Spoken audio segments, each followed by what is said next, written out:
Hi, masipag araw po sa ating lahat. So, sir, kasi masipag, yung bagong update po dito kay Facebook sa kanyang content monetization po masipag. Ang dami na pong nalulungkot dito. So, yung mga baguhan na hindi pa po na-monetize sa content monetization po masipag.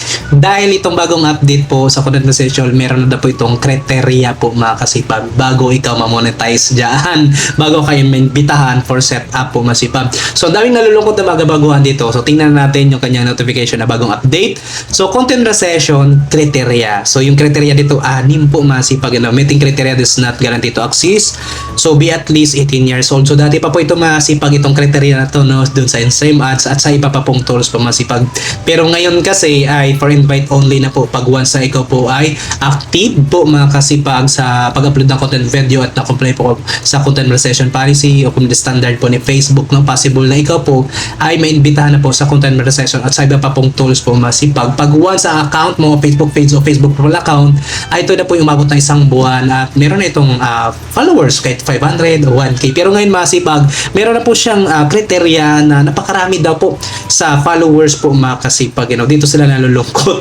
Baka daw hindi sila maimbitahan sa content monetization tools dahil ang kanilang followers konti pa lang daw po. So dahil dito sa criteria nito na nakikita nila, ito po nakikita nila.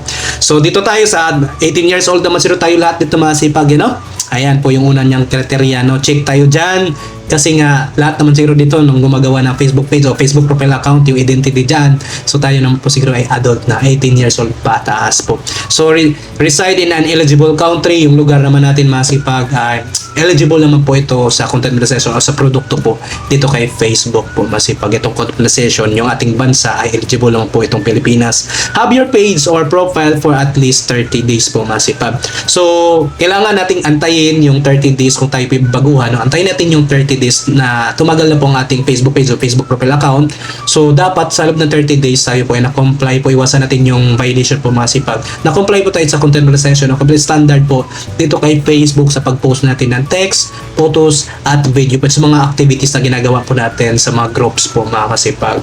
So, kinakailangan natin dito sa loob ng 30 days kung tayo po baguhan o bago pa po ang ating account o page po masipag, na-comply po tayo sa community standard po dito kay Facebook po para pag once na na-meet na natin yung criteria na to mga kasipag, so isa na rin po tayo sa maimbitahan for setup sa content monetization po masipag sa loob ng 30 days. Hindi ka pa po abot ng 60 days o taon pa dyan o ilang buwan pa, no? Diba?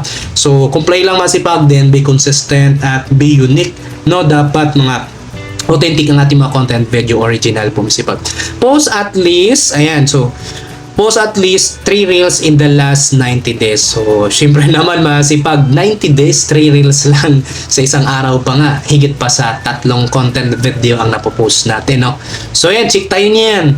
Dito tayo nalulungkot yung mga kapwa nating content creator na mga pagawa na hindi pa po monetize kasi have at least 10,000 followers. Hindi, yung iba wala pa nga 1,000 followers. Paano pa? Dito sila nalulungkot kasi nga ang hirap dito i-hit itong 10,000 followers. Masipag, wala pa naman po ito kasi pag kahit 1K ka dyan, consistent lang, no? Basta mahit mo lang itong 30 days na yung account ay matagal na yan, no? Kung yan po ay umabot na po ng isang buwan at consistent ka po sa pag-upload ng content video, na comply ka po mga kasipag, so sa policy po ni Facebook, hindi ba na kailangan ng 10,000 followers po mga kasipag, So antayin natin yung pinaka-finalized na update nila dito sa followers, pero para sa akin po mga kasipag, wala pa naman po ito, no? Ngayon pa rin naman po ang talagang nasusunod mga kasipag. Ito ay darating na next year po. So, ito, for ngayon naman po, kung hindi pa kayo na-monetize, na imbitahan, so kinakailangan po talaga natin dito na mag-upload ng mga upload, consistent sa pag-upload ng content video, then dapat ito ay nasunod sa content monetization policy o partner monetization policy or community standard po ni Facebook para tayo po ay maimbitahan for content monetization, no, sa kanyang tools po at tayo po ay ma-monetize na po masipag. At pwede rin po kayo mag-concern, mag-appeal, no, para mapansin po ang inyong Facebook page o Facebook profile account pag kayo po ay mag-appeal, no, o mag-concern ngayon pa lang na kayo po ay active, ginagawa nyo na po ang lahat at na-comply naman po kayo sa content monetization o sa complete standard po ni Facebook sa kanilang policy.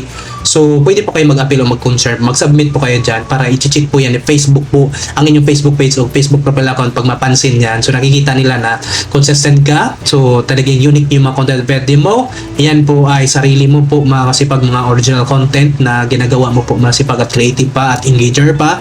So, ginalingan mo talaga at possible na ilang araw lang ikaw na po ay maimbitahan man. So, kinakailangan mo rin po magpapansin po kay Facebook o sa kanyang Facebook team. So kinakailangan mag-appeal ka o mag-concern. So get at least 150,000 unique views over the last 28 days. So ito na yun. So 30 days sa isang buwan, 28 days lang dito, no?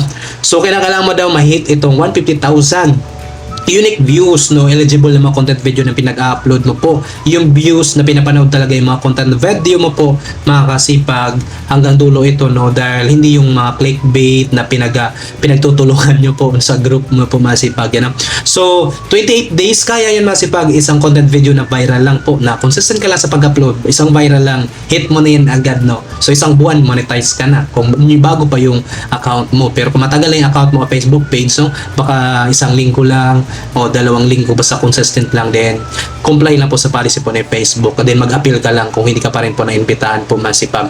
So sa loob ng 28 days, kung hindi po makukuha yung 150,000 unique views, hindi ba ma-monetize o maimbitahan sa content session, Kuya Chris, makasipag, patuloy pa rin po yan. Mapabawasan lang yung views, yung unang views na nag-gain po doon sa start na a day, so yun po yung mawawala kung sumubra na po sa 28 days. So ang madadagdag naman po yung panibagong pang 28 days naman po, makasipag.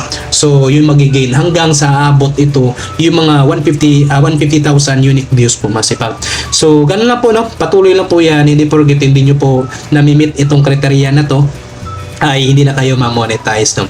So make sure na lang na comply po sa policy po ni Facebook, and then dapat consistent po sa pag-upload ng content video at sarili nyo pong video, masipag. Then mag-appeal ka kung hindi pa rin po naimbitahan for setup sa content session tools po, masipag. Mag-concern ka po kay Facebook po, no? So meron po silang waiting list criteria na kay Facebook na po ang bahala dyan, basta mag-submit ka lang po ng interest mo po, will notify when you are becoming eligible po. So yan, sabi ko sa inyo, mag-submit ka or click mo yung tap mo yung interest na gusto mo po na ma-monetize sa content monetization tools po, masipag. So mag-appeal lang kung gusto niyo po ma-monetize. So yun lang po ang bagong update dito kay Facebook po, masipag. Ako po si Chris TV, sana po naintindihan at sana po nakatulong. At kung meron kayo suggestion at katanungan, masipag, mag-comment down below sa baba, pagkabasa ko yan, sasagulit ko yan, at magagamit po natin ng content na video yan hanggang sa team category po. Kalimutan mag-like and share, masipag. Kung hindi pa ka nag-subscribe, subscribe lang po, at maraming salamat!